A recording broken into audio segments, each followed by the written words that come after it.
Uma boa noite a todos, sejam todos muito bem-vindos aqui ao nosso encontro, onde costumeiramente estamos fazendo algumas reuniões e onde buscamos discutir, trazer algumas ideias e debater sobre determinados assuntos. Estamos montando o grupo Ion Encontros, Saberes e Vivências.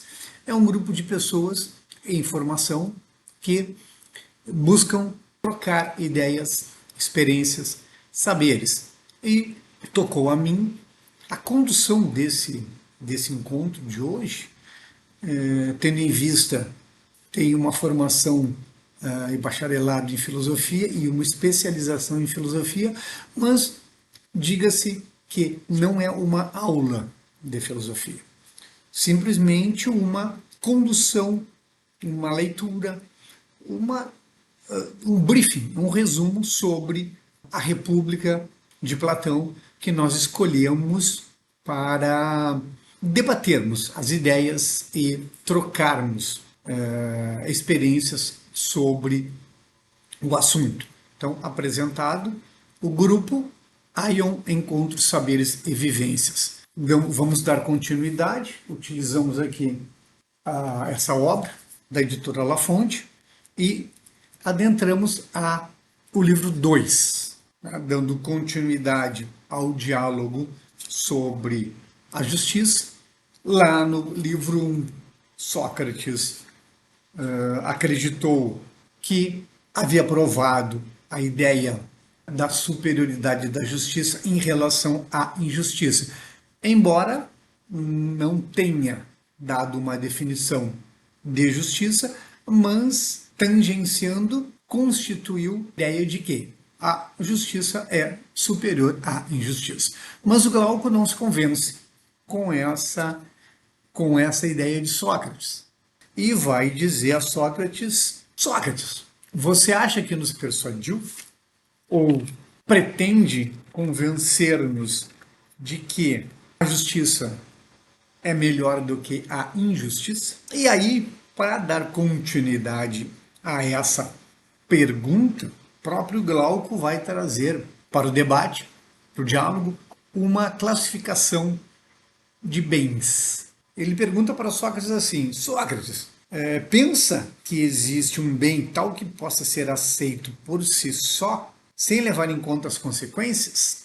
Aí começa por aí. Então ele diz: existem então bens desejados por si mesmos, que são aqueles que não se perquirem a consequência, existem por si só, como, por exemplo, o prazer, a alegria e o prazer de possuí-los, e bens desejados por si mesmos visando a consequência. Por exemplo, a vista, aqui no sentido de visão, a saúde, são bens que são desejados por si, mas também têm uma relação com as suas consequências.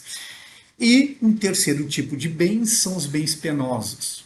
Por exemplo, são aqueles bens que naturalmente são evitados, mas em virtude só das consequências eles são produzidos. Como, por exemplo, a ginástica e o tratamento das doenças. Então ele vai dizer: a ginástica é penosa, por quê? Porque naturalmente não precisaria fazer ginástica. Se faz por quê? Porque para manter uma boa saúde, um condicionamento físico, enfim, visando a consequência. Então, Glauco traz esses três tipos de bens e aí ele pergunta para Sócrates: onde você colocaria, encaixaria a justiça, Sócrates? E Sócrates diria: bom, eu colocaria a justiça nos bens aquele ali da dupla valia, ou seja, os bens desejados por si mesmo e também pelas suas consequências. E Glauco vai dizer: Sócrates, mas a maioria, a opinião da maioria, de que a justiça está encaixada nos bens penosos, mas úteis. Ou seja, são evitados por si, mas eles são aceitos pela consequência, pelo benefício que gera. Muito bem. E para justificar isso, Glauco vai trazer uma alegoria ou um exercício mental, né, que é a questão do anel de Giges. O Anel de Giges conta a história, né, de um pastor que ouve um estrondo, que no próprio página 52 fala sobre o Anel de Giges. Certo dia, durante um violento terremoto, acompanhado de um temporal, a terra se fendeu e se abriu um sorvedouro no local em que Giges apacentava os rebanhos. Ele observou a fenda e, surpreso e hesitante, desceu por ela. Entre as muitas maravilhas com que se deparou, conforme narra a lenda, viu um cavalo de bronze oco e com algumas aberturas. Introduziu uma delas à cabeça e lá dentro avistou um cadáver de dimensões acima das humanas, totalmente nu, trazendo um anel de ouro num dos dedos. Giges o apanhou e saiu. Então, Giges pega aquele anel, coloca no seu dedo, percebe que, girando aquele anel, ele se tornava invisível. Aí, ele se tornando invisível, ele vai lá para o palácio, comete um adultério com a rainha, mata o rei, usurpa o trono do rei. Conclusão do mito, que se um anel desse fosse dado a dois homens, por exemplo, a um homem justo e a um homem injusto, ambos seguiriam o mesmo caminho da injustiça. Então, o que Glauco quer dizer? Voluntariamente, ninguém é justo. Só se é justo por coação ou medo. Então, quando Glauco busca, quando trazer ao diálogo a busca pela natureza da justiça, ele vai dizer que naturalmente o homem é injusto e só age com justiça por causa do medo e da coação, ou seja, em virtude de uma construção social. E aí ele vai dizer, traça um paralelo entre o justo e o injusto. O injusto perfeito é a ideia do Anel de Giges, aquele que cometeu atrocidades, mas manteve a reputação impecável. Por quê? Porque ninguém tomou conhecimento do que ele fez. E ele teve recompensa, teve riqueza, teve honraria e o favor dos deuses.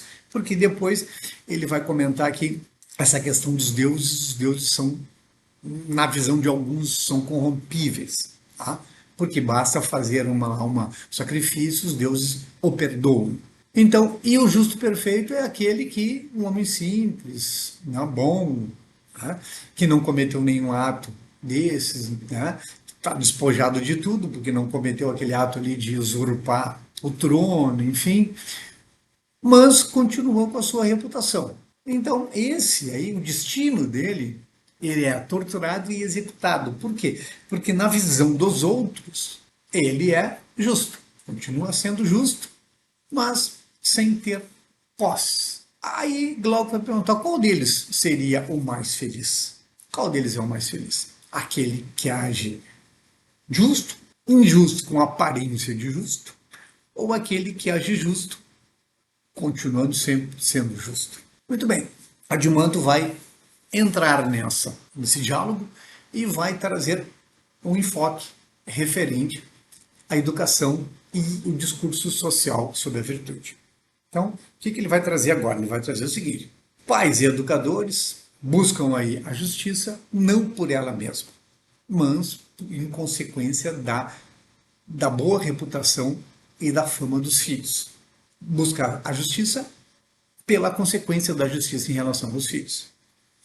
E os poetas, aí eles vão entrar na questão do poeta, que já vai ser uma crítica de Platão sobre o poeta, afirmam que os deuses dão prosperidade aos justos, mas podem ser subornados. Vejam que lá antes ele fala na questão de que os deuses, né, podem ser subornados, tu faz uma oferenda, um sacrifício, os deuses te perdoam. Então, o que vai aqui levar? De que o melhor dos mundos é a injustiça com a aparência de justiça. Então, se assim é, por que alguém quereria ser justo? Melhor seria ser injusto e aparentar ser justo. Esse é o melhor dos dois mundos. Aí, Sócrates vai tomar pé agora, vai participar do diálogo e vai propor uma mudança nesse diálogo. E vai dizer o seguinte: pois bem, já que vocês querem examinar a natureza da justiça, vamos então começar pela cidade. Vamos investigar primeiro a natureza da justiça na polis, na cidade, para depois direcionarmos para o indivíduo. Até porque ninguém é autossuficiente. Então, por isso que existe a cidade, pela necessidade de associação do ser humano. Então, como estruturar uma cidade? Primeiro, a ideia básica da cidade é uma cidade saudável, né? Uma cidade baseada no quê? Na alimentação, na habitação e no vestuário. Alimento, moradia e vestuário. Essa é uma cidade saudável, certo? Muito bem. E para que isso ocorra, é necessário então que haja uma especialização, um princípio de especialização, onde cada pessoa atue conforme a sua natureza. Ou seja, o lavrador, o agricultor, vai ser o responsável pela alimentação, o pedreiro pela habitação, o tecelão pelo vestuário, enfim, categorias para cada tipo de necessidade, certo? Então, aí uma cidade saudável, baseada em coisas simples, pães e a paz. Muito bem. Mas Glauco vai também divergir disso e vai dizer, mas para um pouquinho, está muito simples isso. Nós precisamos dar uma reformulada nisso aí. O homem precisa de mais conforto. Enfim, então precisa de mais, tem outras necessidades. E só que você, bom, mas aí nós vamos partir para uma cidade de luxo, uma cidade febril. E essa cidade de luxo, ela vai necessitar de mais profissões, que não são profissões essenciais, como caçadores, atores, cozinheiros, enfim, aí ele vai dar uma série de profissões. Aumentando essa cidade, ela vai necessitar de mais território. E necessitando de mais território, vai precisar invadir novas terras, invadir terras vizinhas. E isso, inevitavelmente, vai levar à guerra. Tese de Sócrates. Indo para esse caminho, levando para a guerra, o que vai ser necessário? Vai ser necessário que haja uma nova classe, agora que é a classe dos guardiões. E aí ele vai dizer lá, ó, assim como um sapateiro não pode ser lavrador, um cidadão comum não pode ser um guerreiro eficaz.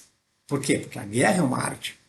Então, precisa de uma classe especializada na dança e na guerra, que é uma classe de guardiões. Tá? E o que precisa um guardião? O que vai precisar para ser um guardião? Um guardião precisa de três características fundamentais. Ter ímpeto, ou seja, tem que ser enérgico, feroz contra os inimigos, ser dócil em relação aos amigos, aos seus próprios cidadãos, ele tem que ser dócil, então ele tem que ser feroz, enérgico contra os inimigos e dócil e gentil com os cidadãos, com os amigos. Mas uma necessidade primordial é a necessidade filosófica. Por quê? Porque ele tem que ter a possibilidade de distinguir entre um amigo e um inimigo.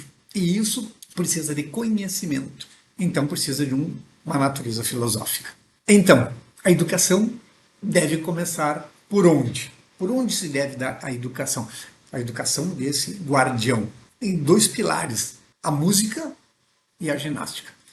A música para a alma, a música que não é só um instrumento musical, fala em música, e também com a questão de aprimoramento da alma e o aprimoramento do corpo, através da ginástica. Dois pilares básicos para um guardião.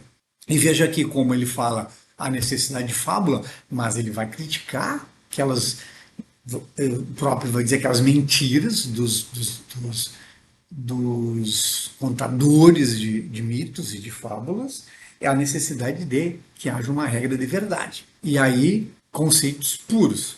Sócrates, então, vai purificar os mitos e vai dizer, olha, precisamos, então, de conceitos puros, verdades e conceitos puros. E, para isso, ele vai criticar Hesíodo, Homero né, porque eles retratavam brigas entre deuses, enfim. Deus é perfeitamente bom. Então ele não é mau. Então não pode haver discussão entre deuses, brigas entre deuses. O Deus é simples, perfeito e imutável. Não mente e não muda a forma, como os poetas comentavam. Então, Sócrates não vai atuar como um poeta, mas ele vai criticar os poetas, porque os poetas, segundo ele, contavam mentiras. Pois bem, então, basicamente, essa é a ideia do livro 2, de que, para Sócrates, a justiça não é uma conveniência, como haviam dito, tá? Mas a justiça é uma harmonia estrutural de um sistema perfeito, como a estrutura da cidade. E, para isso, a necessidade de uma educação pautada no quê? Pautada na verdade. Então, começou lá como um desafio da alma, no Anel de Giges, onde Glauco e Edmanto trazem a ideia de que o homem não é naturalmente justo, ele se torna justo por conveniência. Sócrates trouxe uma ideia de que precisava analisar o todo, vamos dizer, o macro, para depois chegar no micro, começando pela cidade para chegar no homem, e nessa análise ele percebe que a justiça não é uma conveniência. A justiça, sim, é uma necessidade para que haja a harmonia estrutural e que haja um sistema perfeito de uma cidade perfeita, há necessidade da justiça. Isso tem que se dar por quê? Pela educação. E essa educação não é a educação contada pelos poetas, mas é a educação do filósofo. Educação pautada na verdade. Era isso. Um abraço, até a próxima.